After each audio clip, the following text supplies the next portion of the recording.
ya, produknya udah ada gitu. Produk apa nih? Produknya udah keluar, udah launching.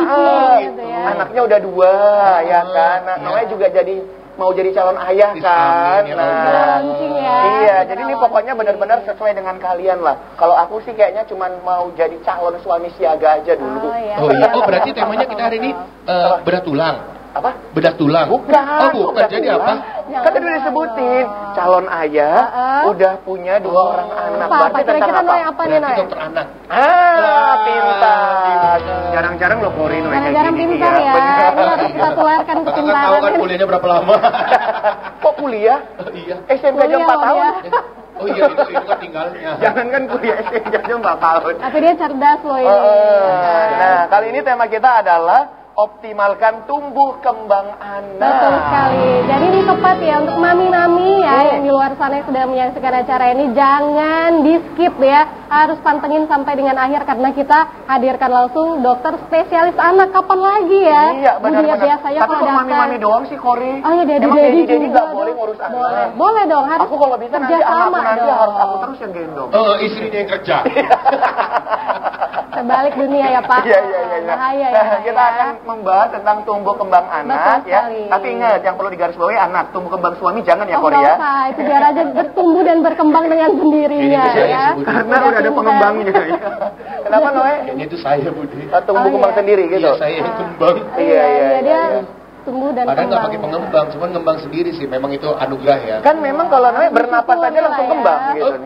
Makasih ya. Apalagi di sini banyak angin sepertinya ya. Hati-hati semakin lama takutnya terbang dia. Udah penasaran loh, Bu. Kenapa? Udah penasaran sama dokternya itu siapa gitu. Oh karena gitu. Kan ini pasti kayaknya aku paling banyak mau nanya loh ini. Oh benar. Iya. Yakin aus kalau nggak nanya ya. Siapin ya pertanyaannya ya. Nah, pemirsa kita akan mengundang narasumber kita yang tentunya ini akan menjawab semua pertanyaan bagi para mami and daddy ya kan. Nah, jadi jangan disia-siain ya Budi ya. Karena kalau kita datang ke praktek dokternya bayarnya mahal ya Budi ya. Benar-benar. Jadi ini free ya. Hari ini dan free. Tentunya nanti kalau pemirsa mau telepon juga boleh di 081161000386. Betul sekali. Langsung aja kita undang ya Kori ya. Betul. Ini dia Dr. Riri Firzan Putri, Magister Kedokteran Pediatrik Spesialis Anak. Spesialis anak. Ya.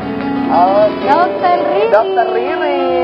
Selamat pagi. Selamat pagi dokter. Boleh ke depan dokter. Apa kabar dokter cantik sekali. Wah, kita matching nih hari ini. Matching ya biru-biru semua ya. Oh iya. Soalnya celananya yang biru ya. Oh iya. Sama ini muka. Biru kenapa pakai ditonjok? Tonjok dulu. Iya. Oke, mungkin biar lebih asik lagi ngobrol kita sambil duduk kali ya. Boleh, silakan. Dokter duduk. silakan. Boleh di tengah yang cantik. Waduh. Wah, keren. spesial hari ini. Tepuk tangan dulu dong buat Dokter Riri ya. Oke, nah pemirsa kita sudah kehadiran dari Dokter Riri yang merupakan dokter spesialis anak. Betul. Jadi nanti kami informasikan kembali bagi Anda yang ingin bertanya jangan sungkan telepon kita di 081161600386 atau pemirsa yang saat ini sedang menyaksikan lewat live streaming bisa juga Anda bertanya lewat live chat di kolom komentar kita di live streaming TVRI Sumatera Utara. Iya betul sekali. Wah, langsung aja nih udah nggak sabar ya emak-emak kalau udah ketemu dokter spesialis anak ya kan harus dimanfaatkan waktunya. Iya. Tapi sebelum kita nanya-tanya, biasa kalau di Kopi Pagi kan menyuguhkan kopi ya kan. Kita kasih minum dulu ya Puri ya. Oke, kita mau undang barista kita ini ada Bang Faisal ya. Bang Faisal. Oke. Wow. Nih, jadi kali ini kan kita berada di Grand Mercure Medan Angkasa ya dok ya. Iya. Baristanya itu langsung dihadirkan dari hotel. Baristanya juga cakep dong pastinya. Bang Faisal apa kabar? Alhamdulillah. Nah, Bang Faisal kita udah kehadiran dokter ini. Mungkin boleh disebutin ini mana-mana kopi yang paling recommended nih? Untuk kopi yang paling recommended di pagi hari itu masih tetap Sanggar, kopi Grand Mercure ya. Baru dia ada yang best sellernya juga, yang itu buatan Grand Mercure Medan Angkasa sendiri, itu namanya Black Jack. Black Jack. Dokter mau yang mana dok? Sanggar aja. Sanggar. Oke. Kori mau apa? Yang tadi dong, yang best. Kamu abangnya jangan dong. Oh, udah punya di rumah aja. Bahaya ya. Oke, Black Jack. Boleh. Oke, nah aku seperti yang semalam ya bang. Ya. Oke. Makasih ya Bang Faisal. Oke. Nah, sembari Bang Faisal ngebuatin kopi kita akan langsung nanya nih. Tadi Kori kayaknya udah menggebu banget nih, pengen nanya banget. Karena ini soal tumbuh kembang ini soal yang krusial kalau kata mami-mami, ini penting sekali ya dokter ya. Harus benar-benar dilihat pertumbuhan dan perkembangan anaknya. Tapi kan yang namanya tumbuh kembang atau tumbang kalau kata mami-mami ada singkatannya ya Kori ya? Ada singkatannya tumbang gitu ya. Tumbuh kembang ini kan banyak ya dokter ya, faktor-faktor yang mempengaruhinya. Faktor-faktor apa saja sebenarnya dokter yang harus diperhatikan oleh mami-mami di luar sana dokter? Jadi ya yang pertama kata tumbuh dan kembang itu berbeda ya. Kalau tumbuh itu dinilai dari pertumbuhan tinggi badan. Secara fisik ya dokter? Iya, berarti ini bisa diukur gitu ya dok ya? Jadi bisa diketahui. Namun kalau kembang itu terkait oleh aktivitas misalnya kemampuan motoriknya, kemampuan motorik kasar, motorik halus. Nah, jadi itu akan berbeda. Nanti mungkin kita jelasin di Jadi faktor-faktor itu yang harus kita perhatikan. Apakah anak kita memang cukup sesuai usianya kah tumbuh dan kembangnya? Iya, gitu. Jadi banyak faktor ya dokter ya. Banyak faktor. Itu dari segi fisiknya, kalau tumbuh itu dia lebih ke fisik ya dokter ya. Kemudian kalau kembangnya sudah sampai mana kemampuan sensorik, kemampuan motorik halus, motorik kasar. Jadi perlunya stimulasi yang seperti itu.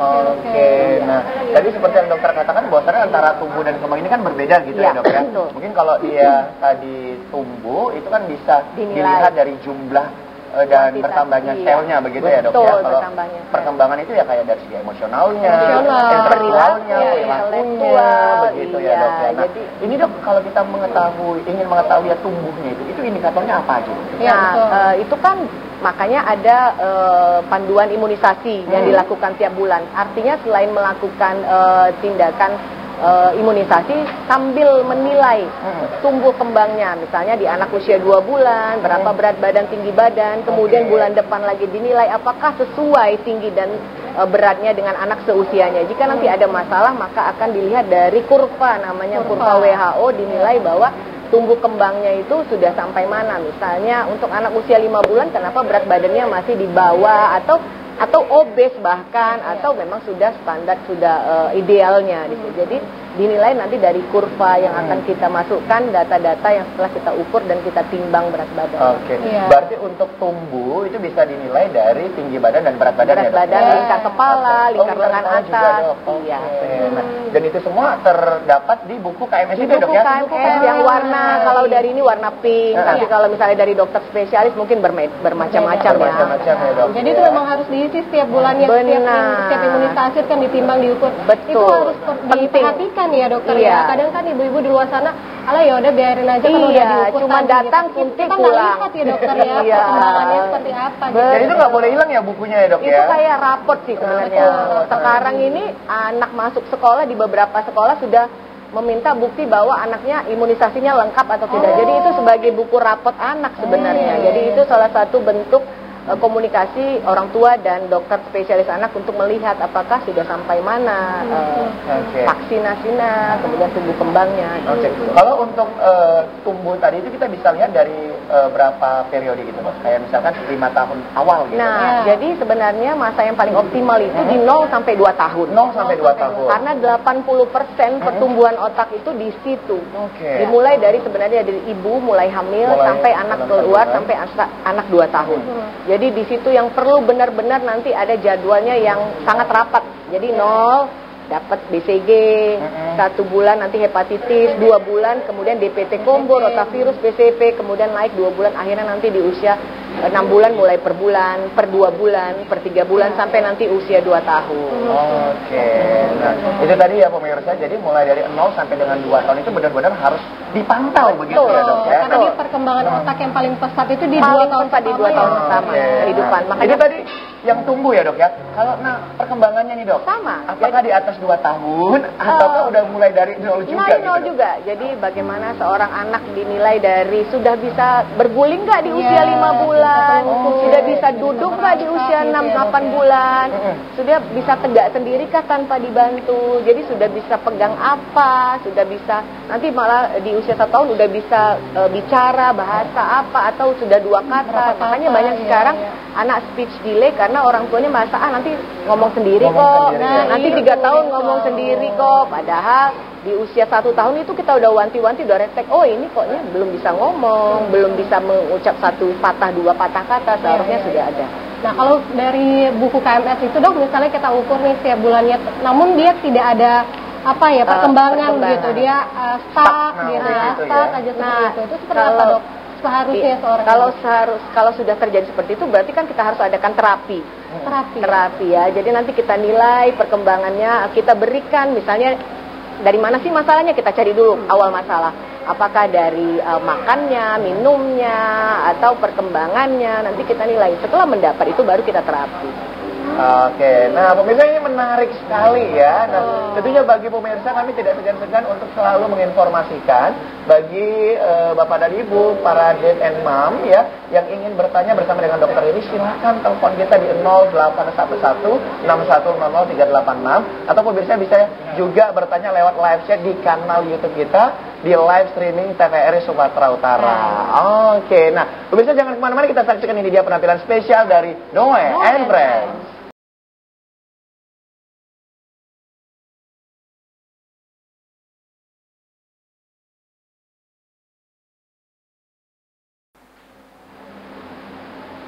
Oke, balik lagi bersama dengan kita di Kopi Pagi.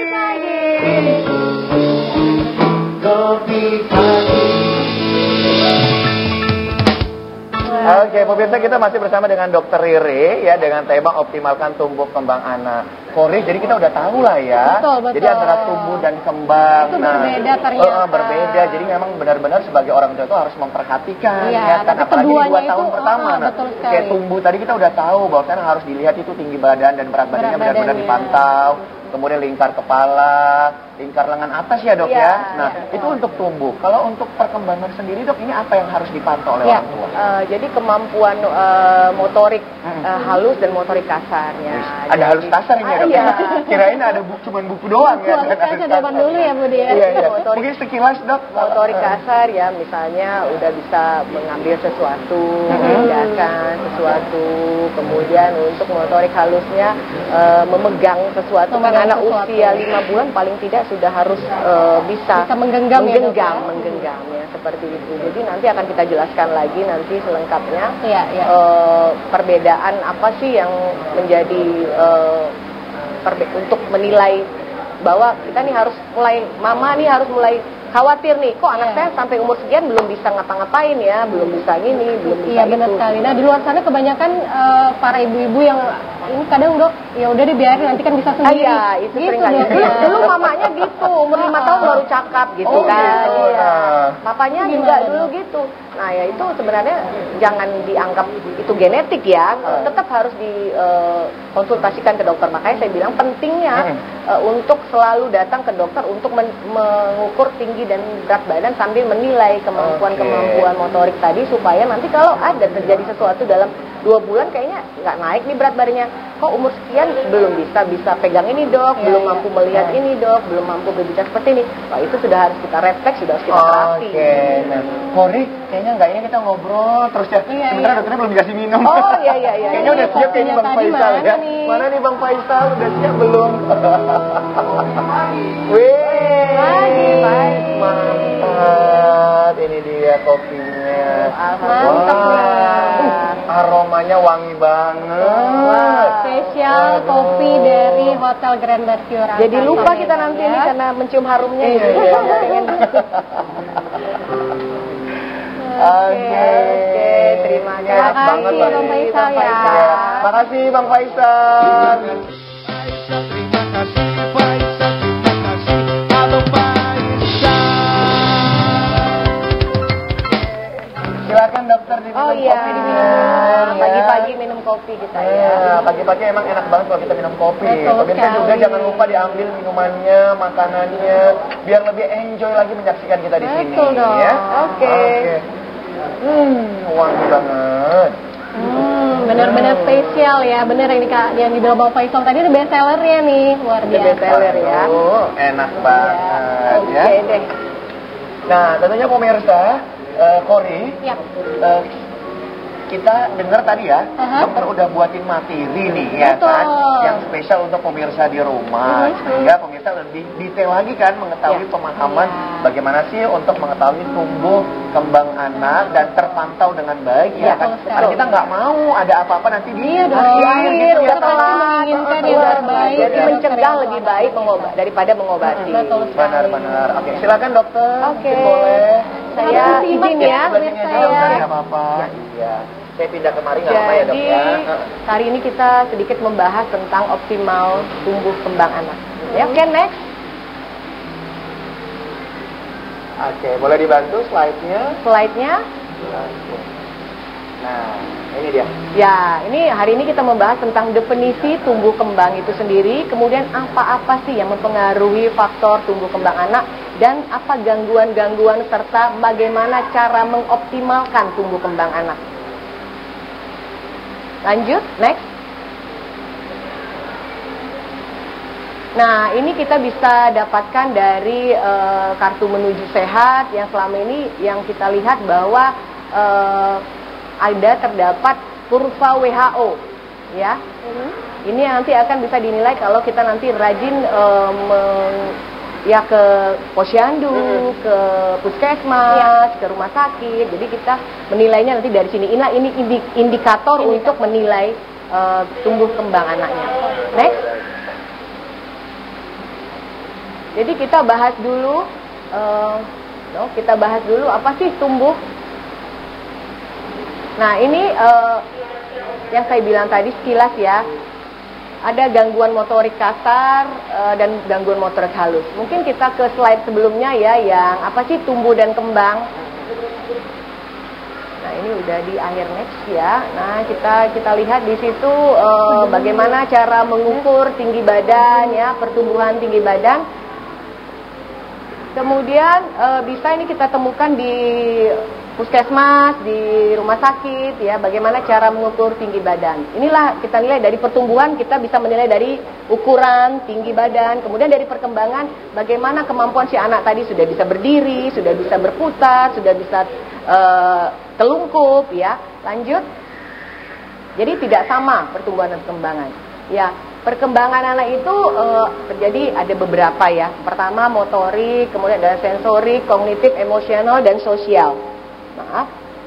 Untuk motorik sendiri adalah tahapan pencapaian kemampuan anak yang kompleks dalam mengendalikan otot tubuh. Dan untuk sensoriknya, keterampilan yang dimiliki seorang anak untuk menggunakan indera di tubuhnya. Di mana fungsi kognitif adalah proses perubahan yang terjadi dalam memahami atau mengolah informasi, kemudian memecahkan masalah dan mengetahui sesuatu. Nah, secara emosional juga kemampuan dan mengelola mengekspresikan emosinya, di mana sosial juga proses anak mencapai kematangan dalam berinteraksi dengan orang lain, termasuk belajar norma, etika, dan tradisi di masyarakat. Ini adalah beberapa perkembangan anak yang memang benar-benar harus kita pantau. Jadi tidak hanya motorik, sensorik, tapi ada beberapa kognitif, emosional, dan sosialnya. Next. Nah, tahap tumbuh kembang anak seperti yang saya katakan tadi, dimulai dari sebelum lahir, dimulai dari dalam kandungan, yaitu sejak masa pembuahan sampai dengan lahir, dan di masa postnatal atau masa setelah lahir. Next. Nah, ini kita bisa lihat masa neonatal adalah masa di usia 0 sampai 28 hari. Makanya kita sebut neonati itu di bawah 28 hari. Kemudian masa bayi sampai dengan sampai dengan usia 2 tahun. Yaitu yang tadi saya bilang tahapan perkembangannya itu 80% pertumbuhan otak di sini. Kemudian masa presekolah usia 2 sampai 6 tahun, masa sekolah dan masa remaja di usia 0 sampai 18 tahun. Nah, perlu diketahui menurut WHO, anak itu dinilai dari usia 0 sampai 18 tahun. Lanjut. Oke. Next. Apa saja faktor yang mempengaruhi? Ya tadi dari internal sendiri atau dari dalam adalah ras, kemudian genetik, umur, dan jenis kelamin. Sementara dari luar banyak, yaitu dari nutrisinya, paparan-paparan dari toksin, zat kimia, radiasi, kemudian adanya infeksi, anak sering sakit, kemudian sosial ekonomi, obat-obatan, kebersihan, lingkungan dan kualitas pengasuhan juga stimulasi. Next. Apa saja gangguan tumbuh kembang anak? Yang pertama ada gangguan perkembangan motorik, kemudian gangguan pertumbuhan fisik, gangguan pertumbuhan kognitif, dan gangguan emosi dan perilaku. Next. Nah, apa saja gangguan pertumbuhan fisik bisa kita nilai. Sekarang juga lagi ramai ya tentang stunting ya. Kita bisa nilai. Berarti gangguan pertumbuhan fisik terjadi di stunting ya. Anak usianya tinggi badannya tidak sesuai dengan anak seusianya. Betul. Kemudian adanya gangguan pertumbuhan di atas normal dan gangguan pertumbuhan di bawah normal. Jadi bisa dikatakan ada anak yang obesitas, kemudian kelainan hormonal ya. Ini juga merupakan gangguan. Jadi jangan senang dulu kalau anak kita tuh gemuk, gemes, kemudian kayak roti sobek gitu ya kan. Kemudian anaknya pipinya tembem, itu juga merupakan gangguan pertumbuhan. Ya bisa dinilai dulu, jangan senang, oh anak saya gemuk dok, anak saya sehat, belum tentu. Kemudian gangguan pertumbuhan di bawah normal merupakan terdiri dari gangguan kurang gizi atau malnutrisi, kita bisa katakan gizi kurang, gizi buruk, kemudian adanya penyakit kronis yang menyertai. Misalnya pada anak-anak dengan TBC, anak dengan kelainan autoimun, kemudian adanya juga kelainan hormonal. Jadi semua ini juga merupakan gangguan pertumbuhan fisik yang harus segera diwaspadai oleh orang tua. Next. Nah ini tadi KMS, kurva WHO ini terdapat di kartu KMS, kartu menuju sehat yang biasa dibawa oleh orang tua yang warna pink ya. Warna pink yang sering dibawa orang tua untuk membawa anaknya ke posyandu, ke puskesmas, atau ke fasilitas kesehatan serta praktek dokter spesialis anak. Nanti akan dinilai sama dokternya untuk dimasukkan ke kurva berat badan sesuai dengan usia atau tinggi badan sesuai usia dan lingkar kepala sesuai usia. Next. Nah, gangguan perkembangan motorik apa saja? Yaitu pertama gangguan motorik kasar. Diketahui kurang lebih dari 80% jumlah anak yang memiliki gangguan perkembangan juga mengalami kesulitan pada pengaturan keseimbangan tubuh. Di mana masalah pengaturan keseimbangan tubuh ini juga berhubungan dengan sistem vestibular atau sistem yang mengatur keseimbangan di dalam tubuh. Misalnya belum dapat berguling pada usia 5 bulan, mungkin karena gemuknya tadi. Kita berangkap gemuk itu sehat, padahal dia sangat-sangat tidak mampu untuk membalikkan badan. Nah itu sudah merupakan satu sign ya. Kemudian lanjut, next. Belum dapat duduk tegak pada usia 2 tahun.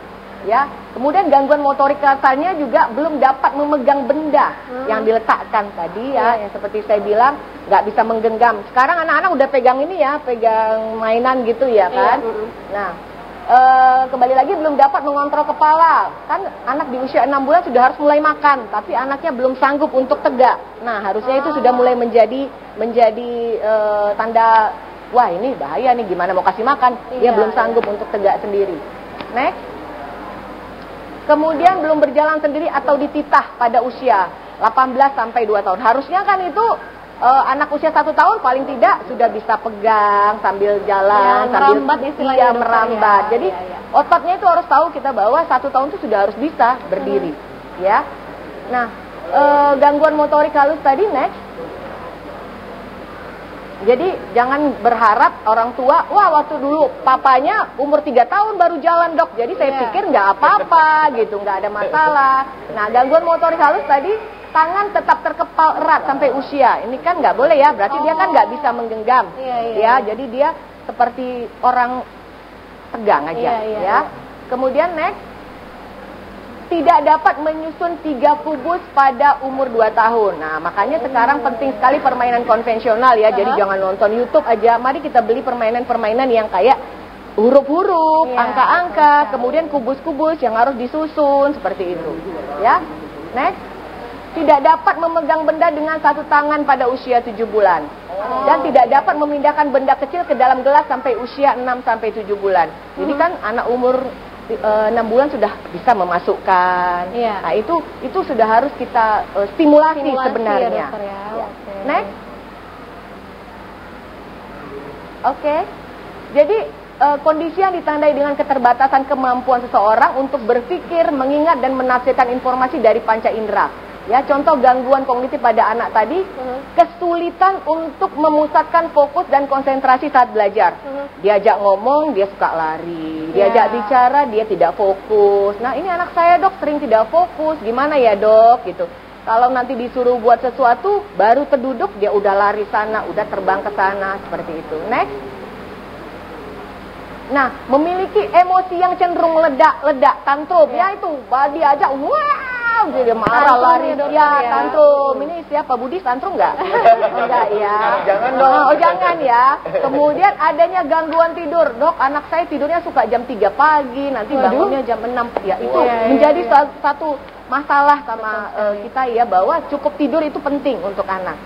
Tidak bisa duduk dengan tenang. Nah, itu tadi ya, lari sana, pegang benda sini, lari sini. Ada kan anak usia 3 tahun tuh udah masuk PAUD ya? PAUD. Nanti guru PAUDnya bilang, Bu, anak ibu ini nggak bisa tenang loh. Anak ibu ini kalau diajak duduk, misalnya guru datang, dia lari sana, kejar sini. Nah, itu mamanya sudah mulai, kenapa ya anak saya? Itu biasanya dilaporkan sama gurunya biasanya. Karena kalau orang tua suka denial nih, biasa nih anak-anak terbang sana, terbang sini, dia biasa. Memang saatnya main gitu ya, Dok? Iya, betul. Kemudian mudah lupa, ya, mudah lupa. Baru disuruh ini apa mah? Atau mungkin dia nggak, cuman diem aja. Kemudian tidak bisa melakukan hal-hal yang disuruh gitu. Ya, sering terjadi. Ambil dulu nak, makanya kita suka tuh suruh, ayo nak ambil bantalnya, taruh sini, gitu kan. Dia nggak tahu, dia terbang, jalan ke sana lagi. Padahal kita suruh bantal ya, ini bantal. Nah, itu memang semua itu sudah menjadi sign, tanda. Kenapa ya anak saya nggak fokus? Kenapa anak saya suka marah-marah? Kenapa nggak bisa fokus duduk tenang? Nah, sekarang banyak sekali penyakit autism kan? Iya, benar. Jadi itu merupakan tanda-tanda yang segera harus orang tua berkonsultasi ke dokter spesialis anak. Next. Nah, gangguan emosi dan perilaku, ya, keadaan mental yang menyertai emosi yang tidak ditangani secara tepat sehingga menjadi sikap yang tidak menyenangkan, sehingga penyesuaian pribadi dan sosial anak menjadi kurang baik. Jadi masalah di sekolah, gurunya bilang, Bu, kami udah nggak sanggup nih terima anaknya. Udah Dok, udah Bu, berhenti aja gitu. Kadang-kadang orang tuanya nangis, Dok, anak saya kata gurunya nggak bisa bersosialisasi karena mengganggu. Anaknya tidak bisa berinteraksi dengan orang lain. Ya, next. Paling sering terjadi adalah kecemasan, ya, ketakutan, marah, nangis, ya, misalnya cemas mau masuk sekolah, cemas berpisah dengan orang tersayang, atau ada masalah trauma lainnya. Dan ini mengganggu sekitar, mengganggu sosial, mengganggu lingkungan. Akhirnya gurunya angkat tangan nih, Bu, anaknya tolong nggak usah disekolahin di sini. Banyak sekali, ya, dokter, ya? Banyak sekali orang tuanya sampai nangis curhat ke kitanya gitu. Oke, next. Nah, bagaimana cara optimalkan tumbuh kembang anak? Pastikan asupan nutrisi tercukupi. Anak saya, Dok, makannya 3 kali 1 hari. Makannya banyak, Dok, sayurnya banyak, nasinya banyak. Tapi ikannya nggak ada, Dok, karena nggak suka ikan, nggak suka daging. Salah. Karena makanan yang nutrisinya cukup itu ada nutrisi yang seimbang. Nutrisi yang seimbang itu harus ada makronutrien, mikronutrien. Makronutrien itu ada karbohidrat, ada protein, ada lemak, ya. Kemudian vitamin dan mineral. Jadi kadang orang tua, anak saya sayur semua, Dok, suka buah lagi, tapi nggak ada proteinnya, ya. Jadi nggak ada. Oke, next.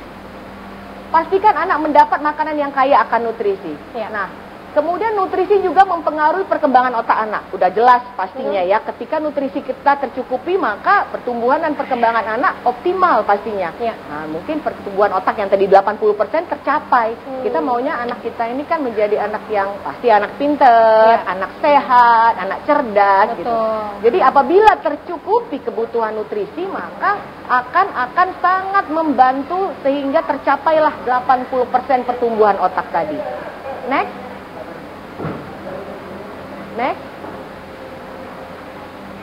Oke, kita.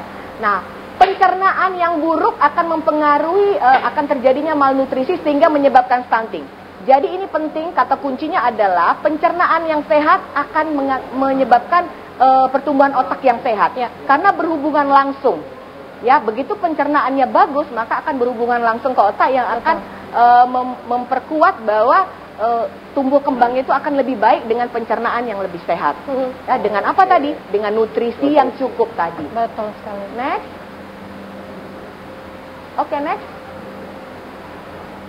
Nah, seperti ini jumlah bakteri baik cukup anak dalam status sehat dan jumlah bakteri jahat banyak anak dalam status sakit. Jadi pastinya kita lihat kalau dari sini adalah pola bersih hidup sehat. Ya. Selain tadi pola makan juga pola hidup adalah penting, yaitu lingkungan yang bersih, kemudian istirahat yang cukup, olahraga yang baik itu merupakan faktor juga untuk mempengaruhi tumbuh kembang anak. Ya. Lanjut. Next. Oke, bagaimana kita mengoptimalkan tumbuh kembangnya? Berikan stimulasi yang sesuai usia dan perkembangan. Itu yang tadi yang saya bilang. Stimulasi yang tepat pada tahap usia sangat penting. Nah, walaupun nanti anak kita masih 2 bulan, 1 bulan tuh belum ngerti, kita masih ngomong aja. Jadi nak, senyum, ketawa, oke. Kita orang bilang kayak gila ya, anak 1 bulan belum mengerti. Padahal itu merupakan satu awal stimulasi yang memang harus diulang-ulang supaya anak otaknya akan mengingat itu. Mememori otaknya akan jadi, tapi jangan tayang-tayang tutu nak belok tanah ya, itu seperti itu nanti anak saya jadi celat. Ada pengaruh ya, Dok ya? Ada. Jadi tayang. Nanti ngomongnya mama tayang sini tak gitu. Minum cucu gitu ya, minum cucu. Kita ada ngomongnya terekam ya gitu ya, Dok ya, sama anak ya. Jadi anak itu artis Nikita Willy. Kenapa dia bisa terekam anaknya 2 bulan ditidurin? Nanti memori anaknya, oke, mulai besok aku jam 2 nih tidur. Jam 3 bangun. Jadi termemori di situ. Jadi stimulasi dari awal tuh penting. Penting sekali. Oke, next tadi. Nah, berikan stimulasi motorik kasar dan halus untuk meningkatkan kemampuannya. Makanya saya bilang tadi dari awal mulai membeli mainan-mainan yang ini ya, yang atraktif ya, yang misalnya ada kubus-kubus, ada huruf-huruf, stimulasi. Mana ikan? Tuh Rayanja tuh. Ya, Rayanja susternya bagus tuh. Ikan, dia tahu jadi itu adalah stimulasi awal. Jadi begitu umur 1 tahun nanti anaknya udah bisa ngomong 2 kata. Sekarang enggak, anak-anak banyak 2 tahun, Dok, anaknya speech delay. Mamanya pokoknya setiap kasih gadget. Pokoknya tenang. Yang penting gitu. diem ya, Dokter. Yang penting diem. Atau bahkan udah dikasih handphone ya, Dok ya? Oh iya, pada telepon. Ya, sudah nonton YouTube ya. Oke. Jadi stimulasi yang baik meliputi semua aspek tadi. Ada motorik kasar, halus, bahasa, kognitif, dan sosio emosional. Jadi misalnya anak bersalah dikasih tahu, itu salah ya nak, gak boleh ya. Jadi dia nggak akan emosinya meledak-ledak. Jadi dimulai dari awal. Next. Misalnya pada usia 9 bulan anak dapat stimulasi untuk berjalan. Kan usia berjalan 1 tahun, Dok, nggak apa-apa. Diberdirikan, kemudian ditata, kan di tempat tidur juga. Jadi nanti begitu dia usia mulai 1 tahun dia sudah mulai berani. Nanti ada, oh nggak berani, Dok, takut nanti kakinya bengkok gitu. Karena kan yang membuat dia sendiri udah. Nah kita di situ tahu kalau anak berdiri tidak lebih baik berarti ada masalah di ototnya. Seperti itu. Oke, next. Next. Nah, bagaimana cara optimal juga selain tadi stimulasi, maka imunisasi. Iya, imunisasi itu penting ya untuk meningkatkan kekebalan tubuh yang optimal. Jadi pemberian imunisasi bukan berarti anak tidak akan terkena penyakit tersebut, tapi akan terkena namun gejalanya lebih ringan daripada anak yang tidak mendapatkan vaksinnya. Jadi kadang orang tua, Dok, anak saya kan udah cacar, kenapa masih kena? Tapi kenanya lebih ringan daripada anak yang tidak terimunisasi. Oke, next.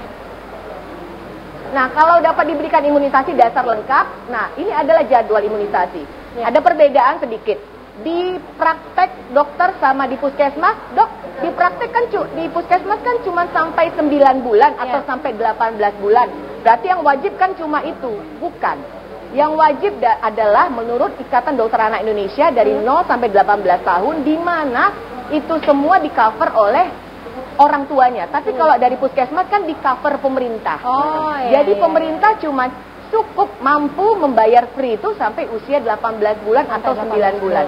Sehingga sering terjadi imunisasi wajib dan tambahan.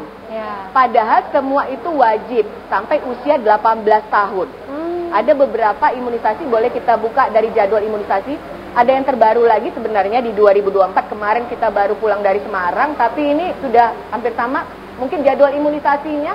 Nah, ini tahun 2023. Ada hepatitis B0, ada BCG sampai usia 18 tahun kalau kita bisa lihat. Ya. Jadi ada beberapa tahapan yang pertama-tama mungkin per bulan, kemudian per 2 bulan, kemudian per 3 bulan, kemudian per tahun, akhirnya per 5 tahun. Itu semuanya merupakan imunisasi yang wajib. Ya. Oke, next. Nah, bagaimana cara mengoptimalkannya? Memberikan serta menjaga lingkungan yang sehat dan aman. Yang saya bilang tadi, pola hidup bersih sehat, di mana hindari paparan asap rokok. Masih merokok enggak? Oh, enggak, alhamdulillah. Oh, enggak ya. Alhamdulillah. Kemudian lingkungan rumah yang bersih dan aman untuk anak ya. Kemudian interaksi sosial dengan orang lain secara positif. Jadi semenjak COVID-19 tuh banyak anak yang tantrum ketakutan gara-gara nggak ketemu orang. Sekarang sudah mulai harus nih ketemu orang supaya apa? Supaya kita bisa interaksi sosialnya nggak takut. Anak begitu ketemu orang, wow gitu ya. Jadi itu penting sekali. Oke, next. Nah, memberikan waktu tidur yang berkualitas sesuai perkembangan usia. Tadi saya bilang selain pola hidup, itu adalah waktu tidur istirahat yang cukup. Dan olahraga yang efektif. Coba next. Nah, aktivitas fisik yang optimal. Jadi batasi gadget tapi olahraga. Ayo keluar main. Mungkin biasa main pasir, main nggak ada masalah. Nanti habis main sepeda, main bola, boleh.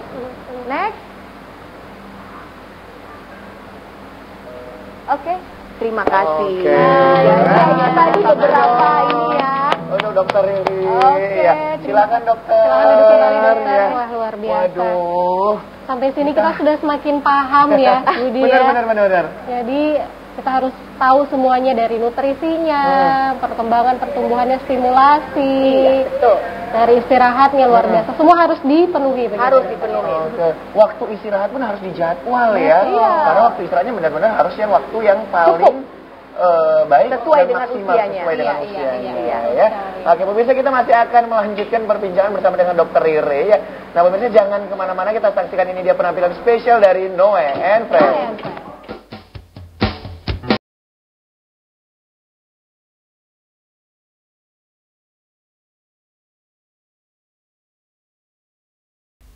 Oke, balik lagi bersama dengan kita di Kopi Pagi. Kopi Pagi. Wow, luar biasa. Kita kalau kayak gini ya Korea, udah memang benar-benar tahu ini kira-kira kebutuhan anak apa ya, gitu dari udah usia gak sabar pengen jadi seorang ayah gak sih? Aku mah udah pengen, tapi jodohnya. Jodohnya belum lahir. Jangan gitu, kamu jahat banget ya baru lahir.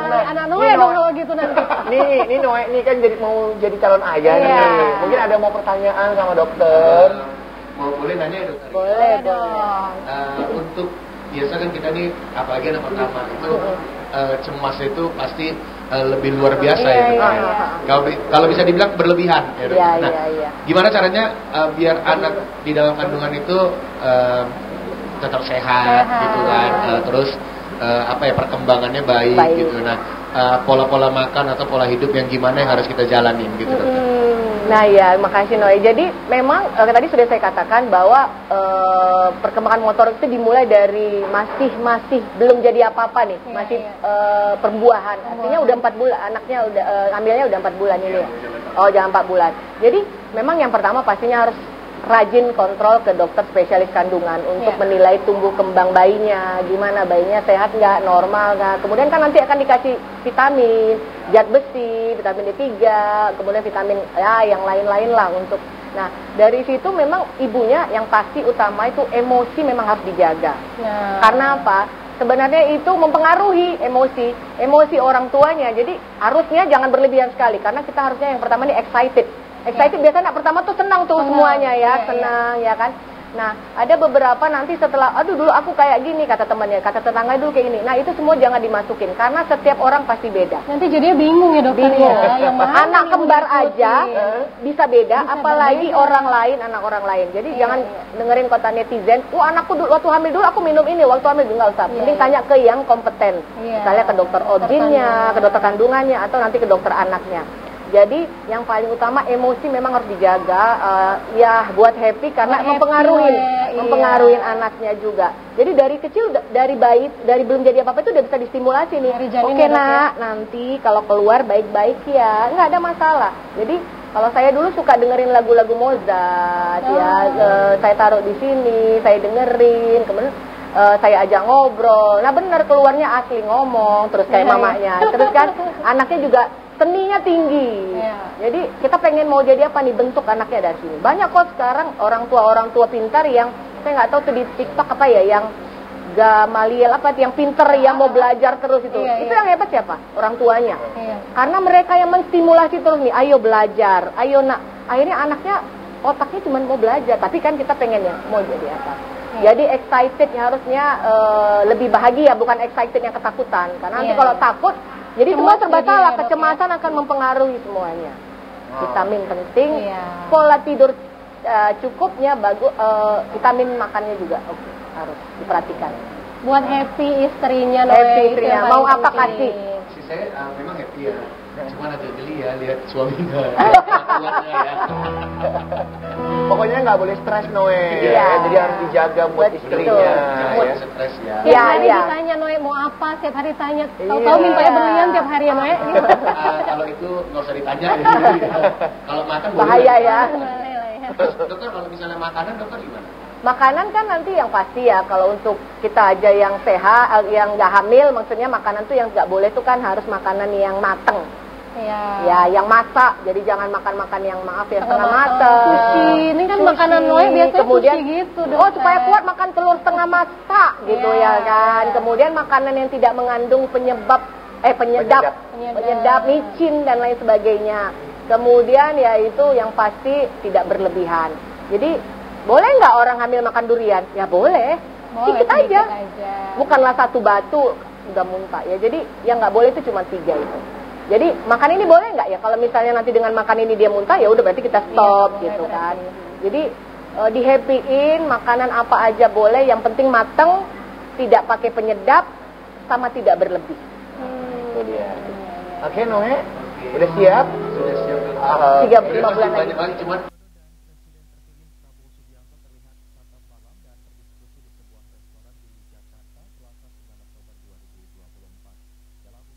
Karena kalau enggak nanti dia makan 1 jam ngunyah terus. Nanti begitu jadwal makan berikutnya udah masih kenyang. Dia nggak mau makan lagi. Jadi itu lingkungan. Yang ketiga prosedur. Prosedur itu tadi dari mulai empati, mulailah dengan makanan yang cair, kemudian naikkan ke bubur saring halus, bubur saring kasar. Akhirnya 1 tahun makan kayak kita. Banyak anak yang ke tempat saya, anaknya 2 tahun, dok anaknya nggak mau makan. Makan apa sekarang? Bubur. Masih bubur. Selain nutrisinya nggak tercukupi, giginya rusak. Betul. Karena kan tidak digunakan ya dok ya? Digunakan dengan baik. Tidak berfungsi. Nah soal nutrisi ini kan penting ya Budi ya dokter ya. Tapi kadang kan dokter, anak-anak itu suka yang namanya istilahnya sekarang tuh picky eater gitu ya dokter ya. Itu gimana dok kalau untuk picky eater itu sendiri? Sebenarnya sama aja ya. Jadi memang harus kita jadwalin ya kan. Tapi memang kadang-kadang orang tua ini pengennya anaknya makan sebakul. Ya kan? Habis dok makannya 3 suap udah. Padahal itu memang udah porsinya lambungnya gitu. Segitu, karena nanti kenapa? Ternyata berat badannya naik terus.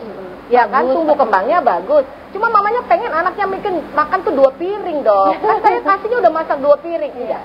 Secukupnya dia. Jadi 3, nanti dok udah 45 menit masih main-main. Enggak, karena dia udah kenyang. Cukup. Tapi yang penting makanan itu tadi yang seimbang.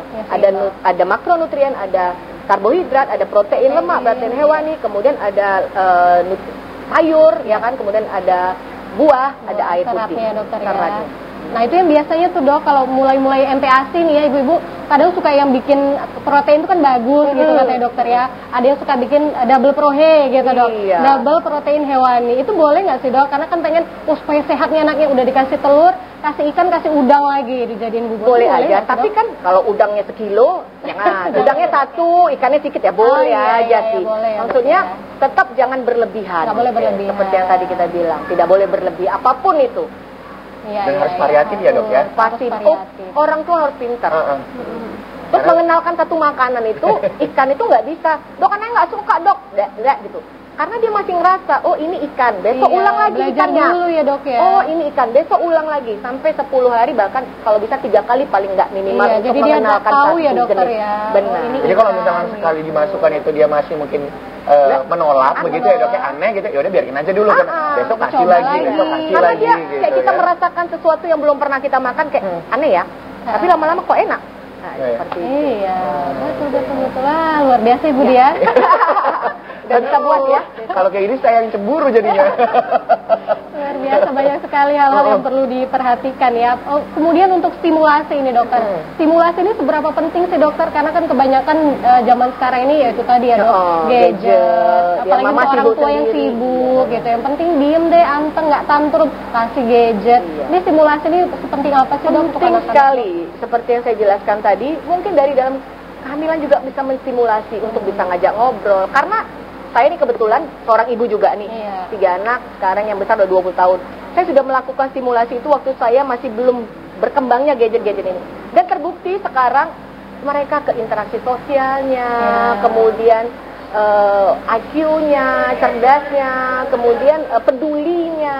Karena kita menstimulasinya. Saya tetap mengutamakan kata maaf, tolong, terima kasih, itu juga. Kemudian mulai nih membalik-balikan badan. Nanti umur 5 bulan belum bisa membalikan badan karena keberatan gitu.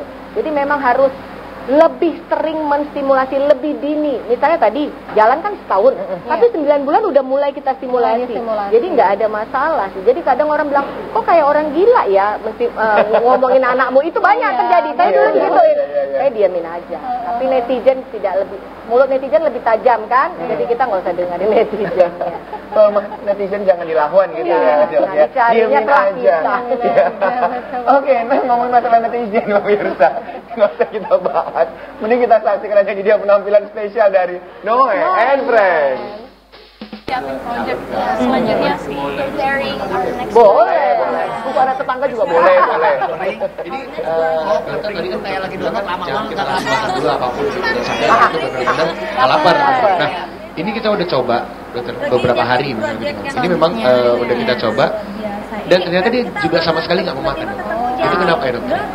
Saya yakin nggak? Karena orang lapar, maaf kayak gelandangan aja, lapar dia.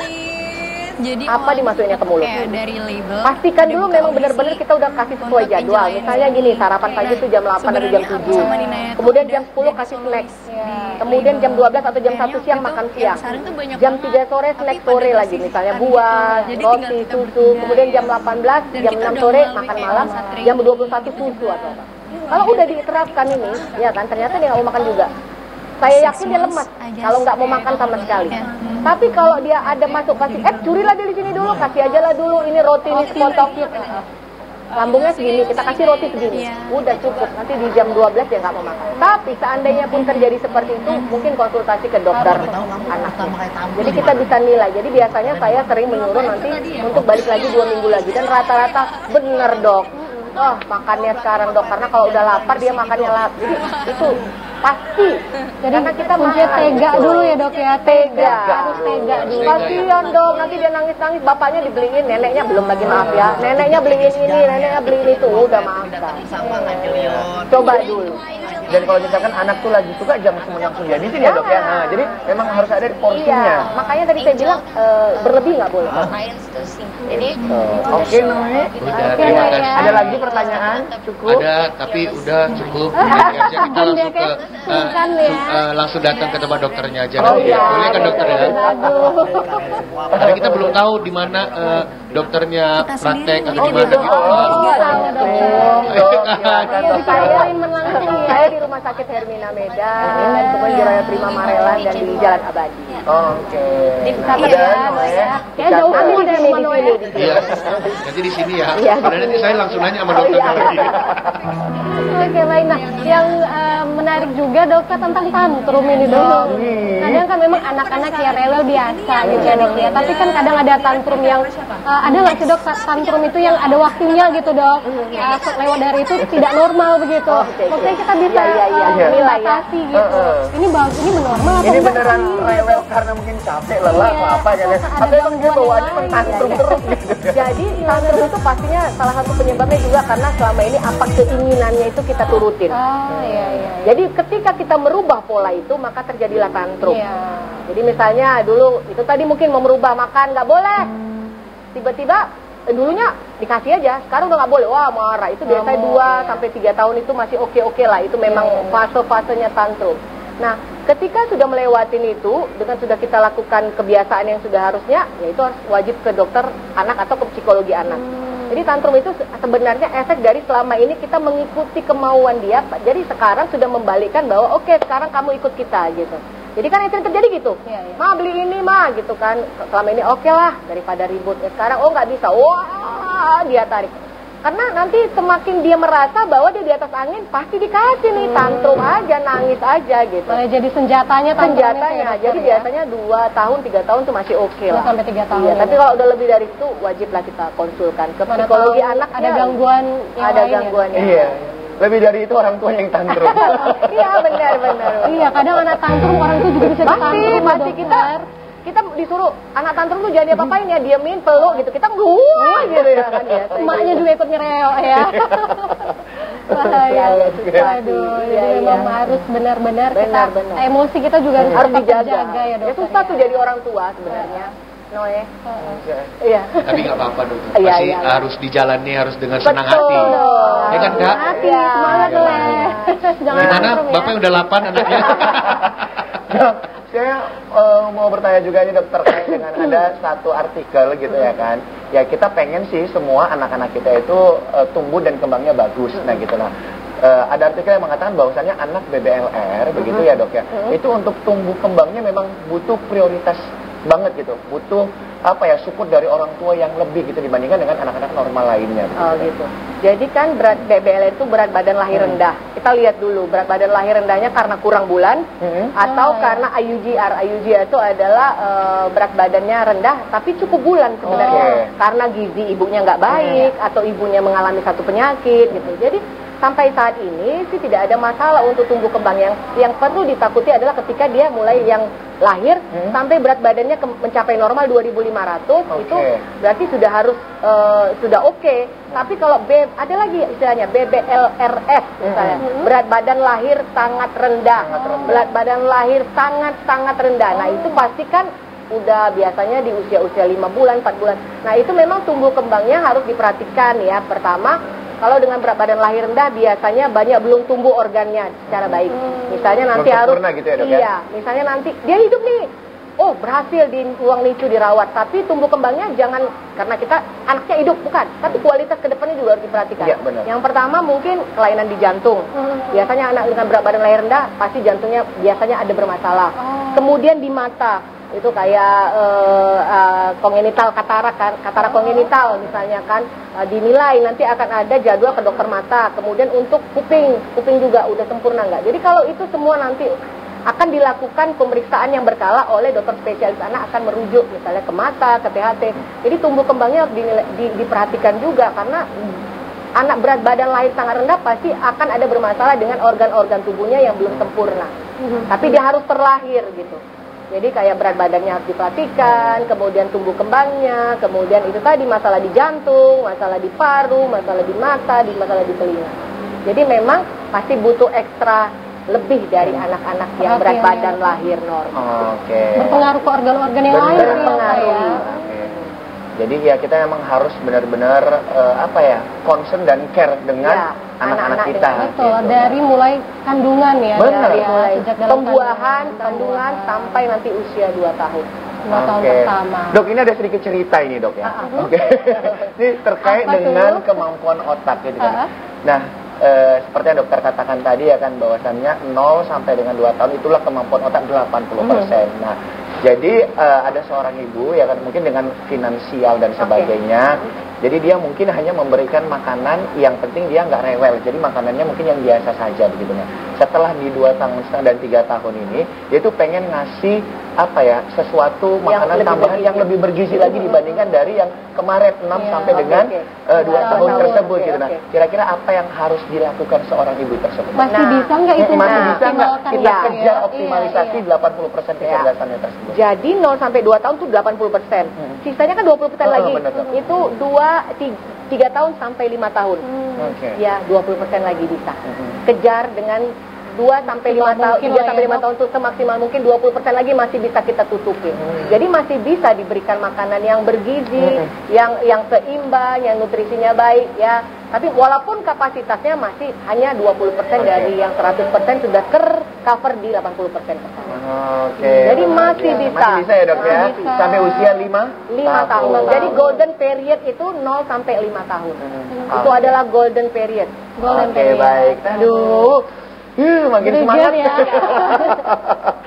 Oke, nah pemirsa dan juga Kori ya tadi nggak terasa kita ya iya rasanya kurang malah ini udah selesai kita Bu. Sudah kurang lebih hampir 1 jam setengah kita bersama dengan pemirsa. Nah, mungkin dokter sebagai statement closing, ada pesan-pesan kesehatan bagi para mom and dad ya untuk tetap apa ya, memprioritaskan tumbuh kembang anak, memantau tumbuh kembang anak agar menjadi anak yang benar-benar diharapkan dari orang tuanya. Silakan dokter. Oke, buat moms and dad ya yang di rumah, jadi tetap usahakan optimalkan tumbuh kembang anak semaksimal mungkin. Pantau terus tumbuh kembang anak, lihat terus, kontrol terus ke dokter spesialis anak untuk menilai sampai di manakah tumbuh kembang anak kita. Jadi jangan pernah malas, jangan pernah takut, jangan pernah ya mungkin ragu-ragu untuk pergi ke dokter spesialis anak untuk menilai tumbuh kembang serta mengetahui sampai mana sih optimalisasi tumbuh kembang anak kita.